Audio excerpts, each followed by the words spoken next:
इतना मन में आया कि प्रिय तो तू भी थी, चली जा। प्रिय थी,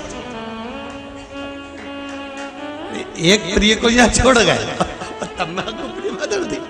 अरे बाबा, अंत समय प्रभु हरे वचन दिया तो निभाना पड़ेगा। आए ना आए प्रभु कुटुंब कबीला, अंत समय प्रभु आना पड़ेगा। भगवान से निवेदन करो, भगवान की भक्ति में जितना रमोगे अंत समय में कोई साथी नहीं होगा महाराज, कोई नहीं। सब कहने के होंगे, अंत में अगर कोई साथ देगा तो वो मेरा शिव, मेरा राम, मेरा कृष्ण, मेरा परमात्मा अंतिम समय में तुम्हारे पास में खड़ा रहेगा और कह देगा कि चिंता मत करना। तो ये चिंता करने की जरूरत नहीं है, ये लोग चिता में रख कर आएंगे, तो चिंता मत करना, मैं बैठा हूं।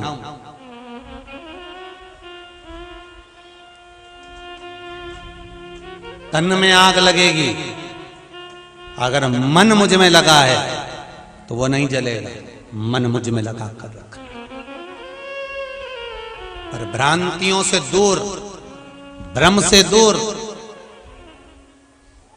राम घाट पर भी ब्राह्मण, क्षत्रिय, वैश्य और शूद्र चारों जाते हैं, और शमशान घाट में भी ब्राह्मण, क्षत्रिय, वैश्य और शूद्र चारों जाते हैं। वहां भी जाति नहीं पूछी जाती, शमशान घाट में भी जाति नहीं पूछी जाती।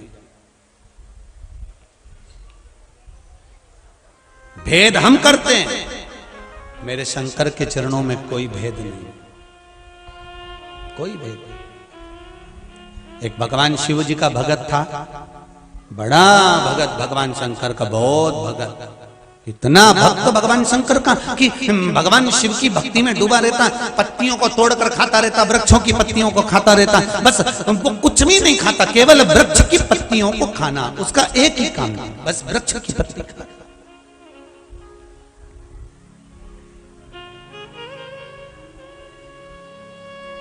और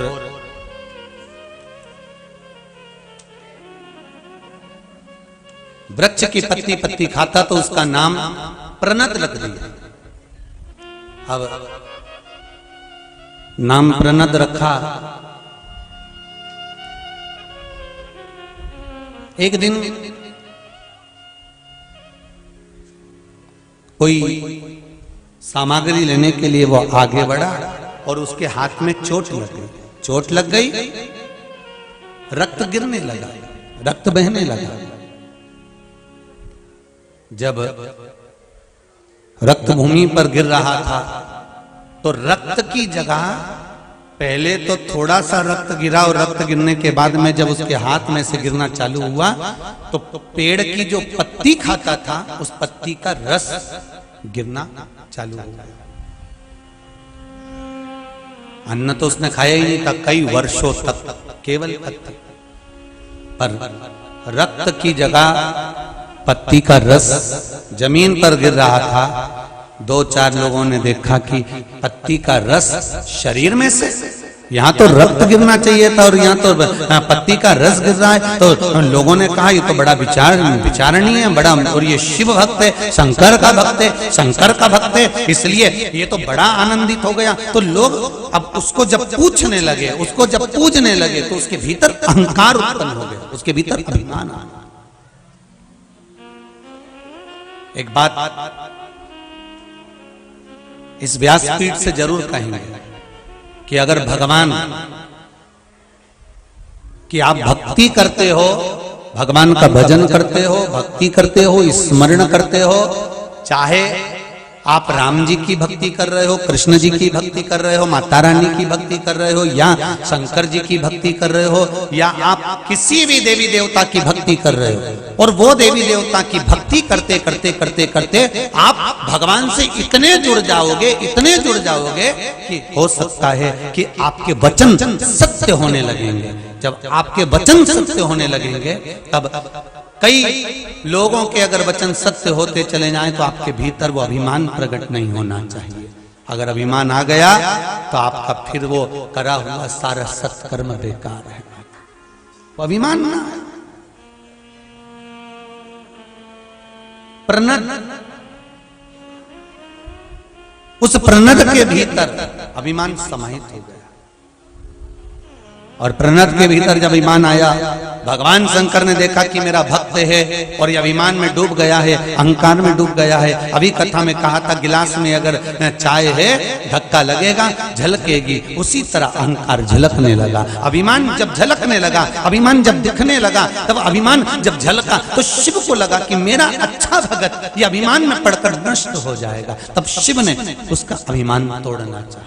आज मेरे बाबा भोलेनाथ, मेरे शिव प्रणत पूरे नगर में घूम रहा था। अभी तक प्रणत वन में था, अब नगर में घूम रहा है।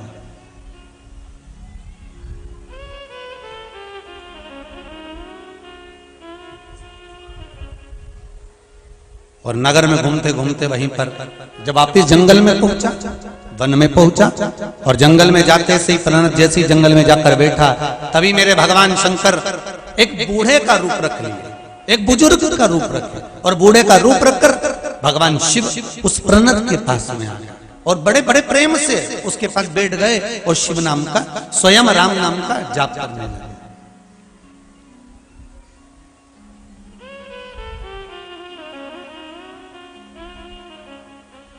रघुनंदन हरे कौशल्यानंदन हरे दशरथ नंदन हरे रघुनंदन हरे। महाराज राम नाम का जाप करने में शिवजी लगे। राम नाम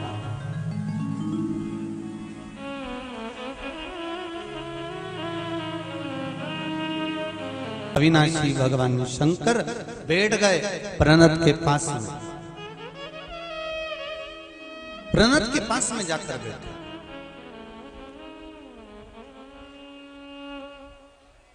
अब एक भजन करने वाला एक भजन कर रहा हो और दूसरा भजन करने वाला उसके पास में बैठ जाए तो बड़ा विचार उत्पन्न होता है कि ये बैठा क्यों।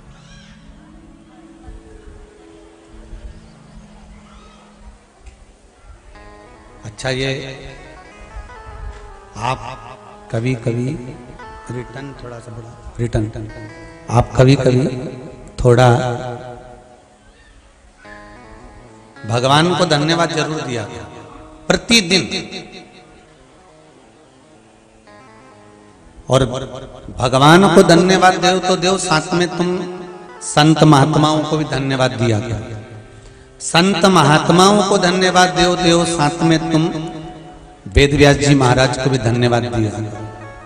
वेद व्यास जी महाराज को धन्यवाद देव, साथ में ब्राह्मण जन को भी धन्यवाद दिया करो। ब्राह्मण जन को धन्यवाद देव, साथ में अपने घर के माता पिता बुजुर्गों को भी धन्यवाद दिया करो। घर के बुजुर्गों को धन्यवाद देव, साथ में अपने घर में जो बड़ा है उसको धन्यवाद जरूर दिया करो। कारण कि भगवान ने कितनी बड़ी कृपा करी है। सतयुग में यज्ञ करते थे तब फल मिलता था, बोलो सही है कि गलत है? त्रेता में यज्ञ करते थे तब फल मिलता था। द्वापर में स्वयं भगवान कृष्ण ने भी यज्ञ करे, यज्ञ करते थे तब फल मिलता था। पर धन्य है रे मेरे भोलेनाथ, बड़ी कृपा करी।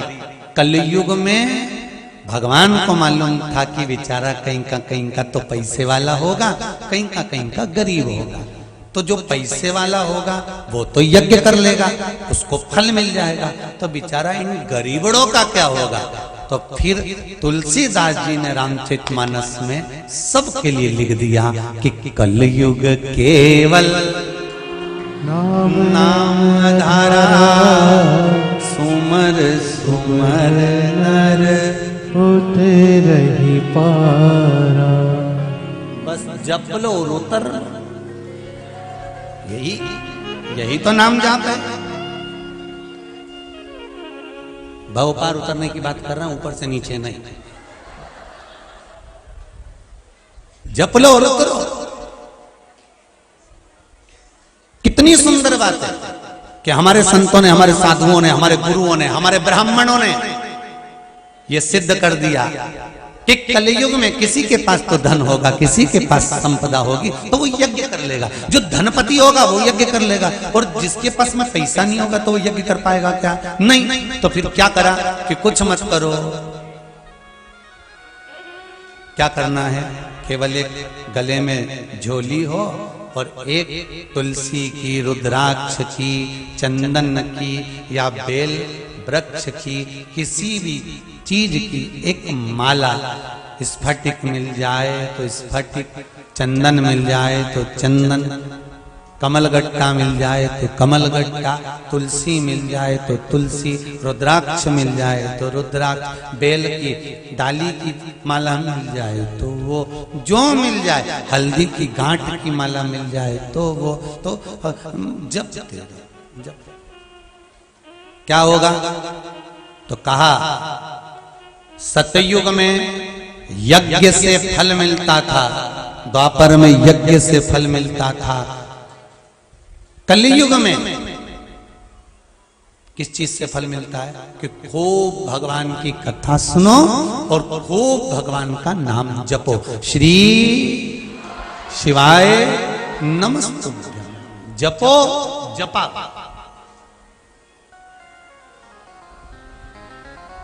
भोलेनाथ जी ने बहुत बड़ी कृपा करी है अपन सब पर। श्री शिवाय नमस्तुभ्यं मंत्र तो कजन कांच छुपा रखा था, वो तो कोरोना माता की जय हो जी ने इस श्री शिवाय नमस्तुभ्यं मंत्र को निकालकर, और क्या वर्णन करूं उस मंत्र का, देखिए आप कितना कितना। एक तो वो आंखों वाला था, एक गुरुदेव, मध्य प्रदेश जिला बुरहानपुर,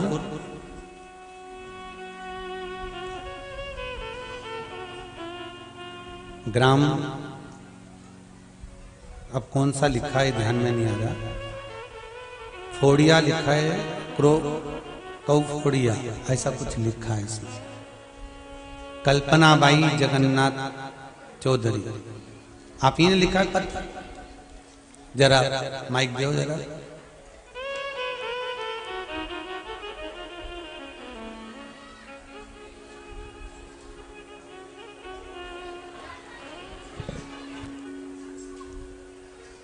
इस पत्र में आपने लिखा है कि गुरुदेव, पहले तो गांव का नाम बताओ, इसमें गड़बड़ लिखे है। डोई फोड़िया, माइक पास में लो। डोई फोड़िया, बुरहानपुर जिला। जी, बुरहानपुर जिला, डोई फोड़िया। अब आ गया समझ में हो? जी जी, बहुत बढ़िया। गुरुदेव,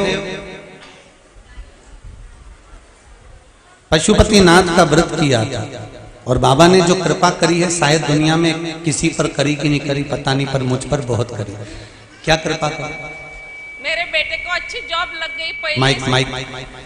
पहला सोमवार किया तो कॉल आया, और तीसरे सोमवार को 14 फरवरी को मेरा बेटा नौकरी पे लग गया। लग गया नौकरी पे? बहुत बहुत धन्यवाद। और अच्छा पैकेज भी है गुरुदेव जी, पैकेज भी अच्छा है, चेन्नई की कंपनी मिली। कितना लाख का पैकेज मिला? 6 लाख। बधाई हो, बहुत बहुत बहुत बहुत बधाई बाबा। गुरुदेव, मेरे पापा भी आए हैं। पापा यहाँ का होंगे तो अच्छा होगा। आए हुए वो भी? हाँ। चलो, बहुत बहुत साधुवादता है, बाबा की कृपा बनी रहे, विराजिए। श्री शिवाय नमस्ते। त्रेता में, सतयुग में, द्वापर में यज्ञ से भगवान प्रकट हो जाते थे, यज्ञ से भगवान प्रसन्न हो जाते थे, यज्ञ से फल हजारों लाख गुना मिल जाता था। पर संतों ने, ब्राह्मणों ने, गुरुजनों ने और मेरे वेद व्यास जी महाराज ने पुराणों में वर्णन कर दिया, शास्त्रों में लिख दिया कि आप एक काम करो कि कलयुग आ गया है और कलयुग में आपके पास में धन है कि नहीं है, पर एक काम तो कर सकते हो ना, एक काम तो कर सकते हो। क्या? भगवान का नाम जपो, भगवान का रिटर्न बढ़ाइए, भगवान का मंत्र जपो। आप भगवान का मंत्र जप करोगे, आप भगवान का स्मरण करोगे, भगवान का मंत्र जप करोगे तो सुख अपने आप प्राप्त हो जाए। अपने राम राम रटते रहो जब तक घट में प्राण, कबहु तो दीन दयाल के भनक पड़ेगी कान। अब जपो, कली काल में भगवान के नाम को जितना जितना जपा जाता है, भगवान के नाम का जितना स्मरण करा जाता है, उतना सुख, उतना आनंद है।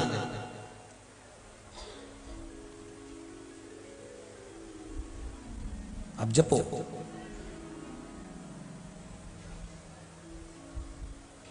इसीलिए कहते हैं श्री शिवाय नमस्तुभ्यं, श्री शिवाय नमस्तुभ्यं, श्री शिवाय नमस्तुभ्यं, श्री शिवाय नमस्तुभ्यं, श्री शिवाय नमस्तुभ्यं। शिव महापुराण का ये मूल मंत्र है।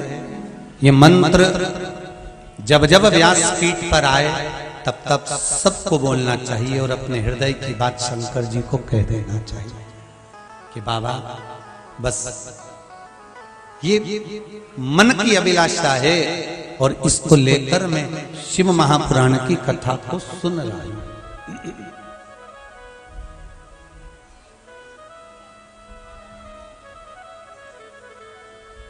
ये मेरे मन की अभिलाषा है और इसको लेकर मैं शिव महापुराण की कथा सुन।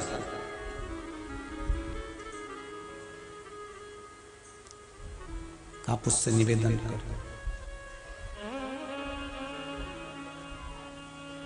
थोड़ा शरीर है मनुष्य का, किसी किसी को पास में कोई डॉक्टर होता है 50 रुपए की दवाई देता है और शरीर ठीक हो जाता है। किसी किसी को जब तक वो 5,000 रुपए खर्च नहीं करवा दे तब तक ठीक ही नहीं।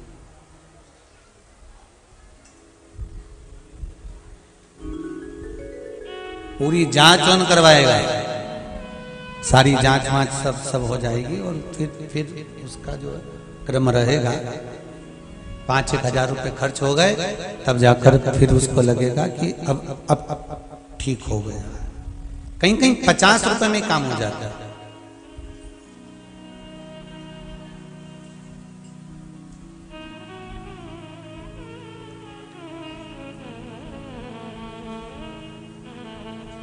हो सकता है हमारे पास में इतना धन नहीं हो कि हम 5,000 भी खर्च कर सके, तो संतों ने 50 रुपए की चीज भी बता दी। क्या? कि माला को लेना है, अगर माला नहीं पकड़ सकते तो करमाला चालू कर दो, करमाला से शुरुआत कर दो। मंत्रमाला, माला नहीं हो करमाला से शुरुआत हो। अब किसी ने एक मैसेज करा है कि गुरुजी हम माला जपते हैं और माला जपने पर वो जो माला है उसका मन का टूट जाता है। सब लोग कहते हैं कि ये मन का टूट गया तो तुम्हारा माला बेकार हो गई। हाँ, ये पक्का है कि मन का माला जपने वाली जो माला होती है उसका जो मन का होता है, अगर वो खंडित हो जाता है, टूट जाता है, तो आप दूसरा मन का उसमें लगाओ, दूसरे मनके की माला से उसका जप करो। खंडित मनके की माला से जाप नहीं किया जाता है। फिर उसने लिखा गुरुजी कि लोग कहते हैं कि माला का मन का टूट जाए तो समझ लो कुछ अशुभ होने वाला है, कोई ऐसा होने वाला है। तो शिव महापुराण की कथा कहते हैं घड़ी बनाने वाला पहले भी कथा में कहा था शिव, पल बनाने वाला शिव, नक्षत्र बनाने वाला मेरा शंकर। घड़ी पल नक्षत्र तिथि वार समय सब शंकर बनाते हैं। और ध्यान रखना, तुम्हें भी किसने बनाया? जम के बोलो जरा, शंकर ने। शंकर जी ने तुम्हें बनाया तो माला किसने बनाई है? शंकर भगवान ने तुम्हें बनाया है और तुमने माला बनाई है। मनुष्य द्वारा निर्मित कुछ भी होगा वो टूटेगा जरूर। मानव के द्वारा अगर कुछ निर्मित किया गया है तो वो टूटेगा, पर परमात्मा के द्वारा अगर निर्मित करा गया है तो वो कभी नहीं टूटेगा। जैसे आत्मा परमात्मा के द्वारा निर्मित करी गई है, तो ये शरीर मनुष्य ने जन्म दिया तो ये भी टूटेगा। एक्सीडेंट हो जाता है तो पांव टूट जाता है तो क्या टूट गया, मतलब टूटा। मनुष्य ने पैदा करा है, मां के गर्भ से जन्मे हो। मनुष्य ने अगर कोई चीज बनाई है, मनुष्य ने कोई दरवाजा बनाया है, कोई टाइल्स बनाई, पत्थर बनाया, कपड़ा बनाया, ये बनाया, जेवर बनाया, अंगूठी बनाई, जो मनुष्य ने बनाया, जिस चीज का निर्माण मनुष्य करता है वो एक ना एक दिन, जम के बोलो, टूटता। तो अब इसमें भ्रम कैसा पैदा कर लेना कि अशुभ होगा? बनाया तो मनुष्य ने, उसने बनाया होता और फिर टूटता तो भ्रम पैदा कर लो कि भगवान ने बनाया था, टूटी किया।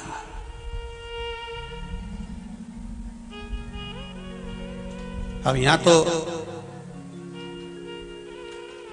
कई बार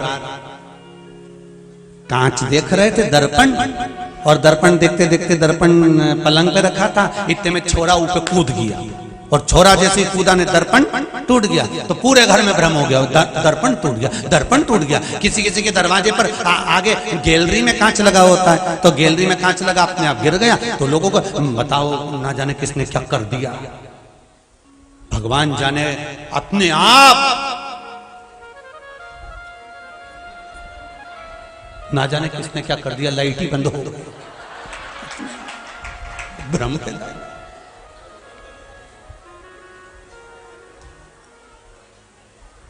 अच्छा, भगवान भी वो साथ देता है, आई गई प्रैक्टिकल कराने में तो भगवान इतना साथ देता ही नहीं, तुरंत अपने आप। तो जो मनुष्य ने निर्माण करा है, मानव ने अगर कोई चीज बनाई है तो वो टूटेगी भी और गिरेगी भी।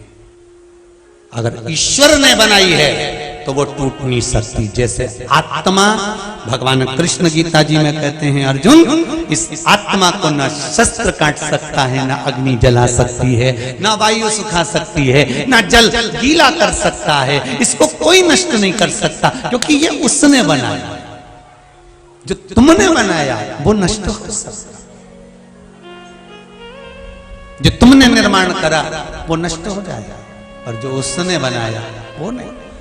तो अगर मन का तुम जप रहे हो, माला जप रहे हो, माला फेर रहे हो, और माला जपते जपते जपते जपते 2 महीना, 6 महीना, 1 साल, 4 साल, 6 साल हो जाए और मन का टूट गया, तो भ्रम पैदा मत करना कि कोई किसी ने कुछ कर दिया होगा या कोई घात आने वाली होगी। नहीं, भगवान कह रहे हैं कि अभी इस माला के मनकों को और पिरो, और बढ़ा, और बढ़ाने के बाद फिर मेरे ऊपर समर्पित कर, और मेरे ऊपर समर्पित कर कर फिर जप, फिर जपना प्रारंभ कर। माला जपते जपते जपते जपते एक सुमेरु आता है, करें दर्शन, आता है कि नहीं आता? सुमेरु बीच में जब अपन मालाओं को धारण करते हैं, आपके भी गले में माला होगी, तो उसके अंदर एक सुमेरु का भाव होता है। एक सुमेरु का मतलब क्या होता है कि माला जहां से जपना प्रारंभ करी है तुमने, जपते जपते जपते जपते वहीं पर आना, और वहीं से फिर बदल जाना, पर पलट कर उधर मत जाना।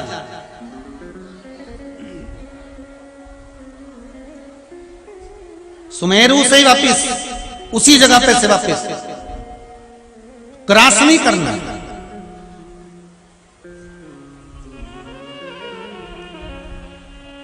कहां से आया ये सुमेरु? कोई तुमसे पूछे सुमेरु कहां से आया, माला में, तो कह देना विष्णु पुराण से आया। वो क्या विष्णु पुराण में भी है? हाँ। और अगर नहीं समझ में आया तो शिव महापुराण में भी है, शिव महापुराण में भी है। हाँ। सुमेरु और काय में? तो कहना भागवत पुराण में भी सुमेरु है। अच्छा, और तो कहा ब्रह्म पुराण में भी है, फिर नारद पुराण में भी सुमेरु है, फिर अरे मत्स्य पुराण में भी सुमेरु है, अग्नि पुराण में भी सुमेरु है, पद्म पुराण में भी सुमेरु है। तो कहा ये माला का सुमेरु सारी पुराण में? हाँ। कहां पर है? तो कहा देवता और राक्षसों ने मिलकर जब मंथन करा तो सुमेरु पर्वत की रई बनाई और शेष नाग की नेति और मंथन करना प्रारंभ किया। बस ये सुमेरु वही है। अब एक तरफ 33 कोटि देवता और दूसरी तरफ जम के बोलते जाओ सारे राक्षस, सब असुर। सुमेरु का काम क्या है? बीच में क्यों अटका हुआ है? इधर देवता हैं, इधर ही से जपना, इसको क्रॉस कर कर उधर पहुंच गए तो असुर है बहुत सारे। सुमेरु का बीच में जो सुमेरु है वो यही दर्शाता है कि यहीं से मेरे पास से पलट कर वापिस चले जाओ, पर इधर मत जाना, इधर असुर हैं। शिव महापुराण की कथा कहती है माला जपने वाले व्यक्ति को सुमेरु से वापिस हो जाना चाहिए। अगर वापिस नहीं होता, सुमेरु को क्रॉस कर कर जपने लगता है, तो तुम्हारा जपा हुआ सारा भाग, दान, पुण्य, भजन, कीर्तन सब राक्षसों के खाते में चले जाता है। तुम्हारा खाता खाली, तुम्हारा खाता खाली। सुमेरु से वापिस।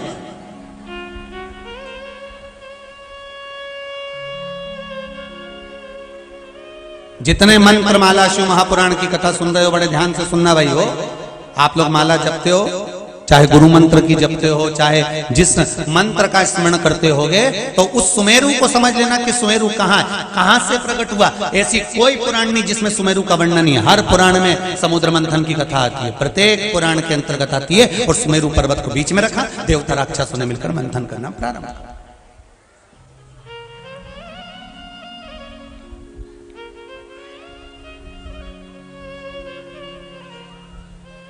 जपो,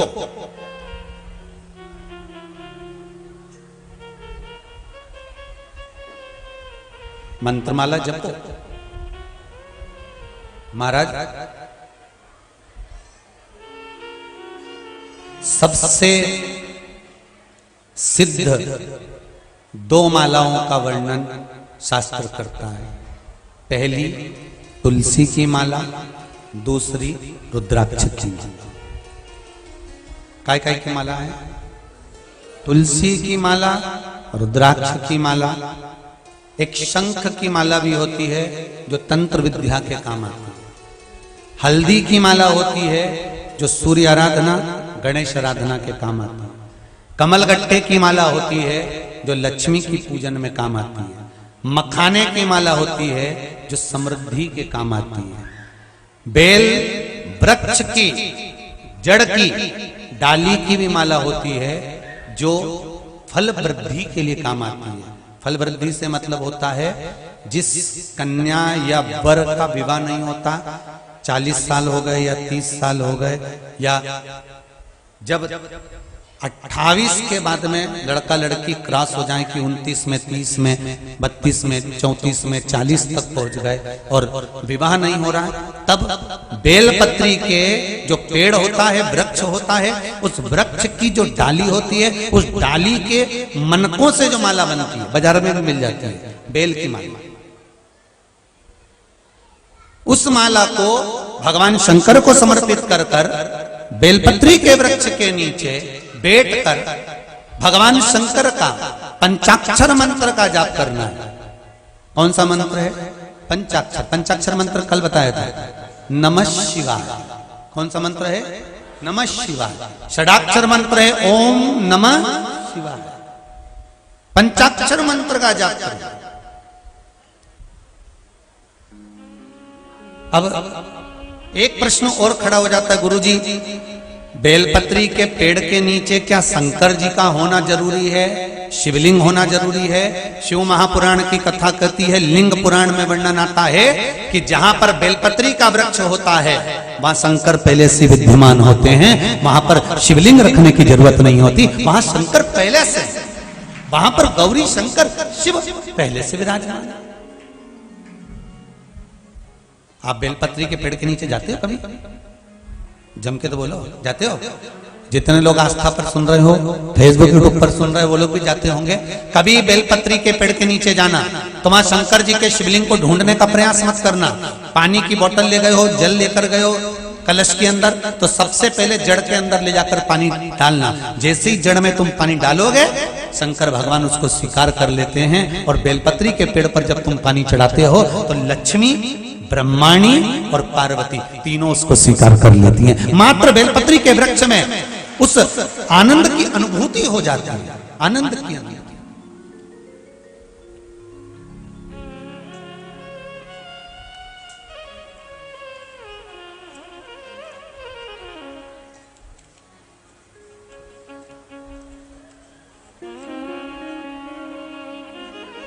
शिव महापुराण की कथा कर रही है।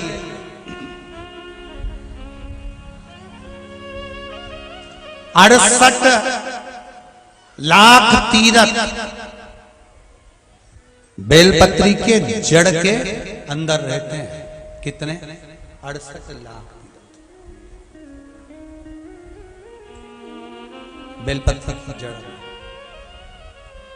अब सोचिए जरा, बेलपत्री की जड़ में जो पानी डाला है, उस पानी को अपने ऊपर मात्र छींट लेने से 68 लाख तीर्थ में स्नान का पुण्य फल प्राप्त हो जाता है। मात्र बेलपत्री के जड़ में जो पानी डाला है, उस पानी को अपने पर मात्र छींट लेना।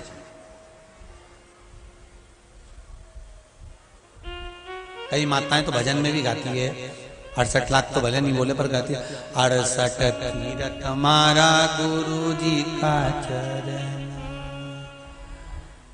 हम कई लोग गाते हैं भजन में, तो 68 लाख तीर्थ बेलपत्री के जड़ के अंदर विराजमान। इसलिए कहते हैं कि अगर जिसका विवाह 28 साल के बाद में नहीं हो रहा हो, 28 के हो गए, 29 के हो गए, 30 के हो गए, 31 के हो गए, 32 के हो गए, 35 के हो गए, 40 के हो गए,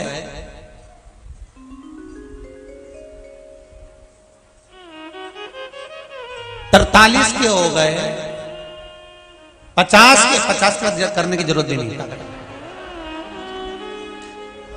कहा कर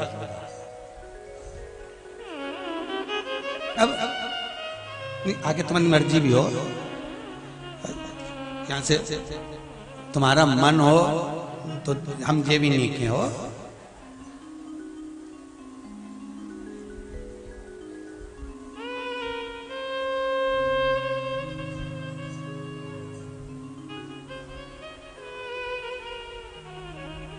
अब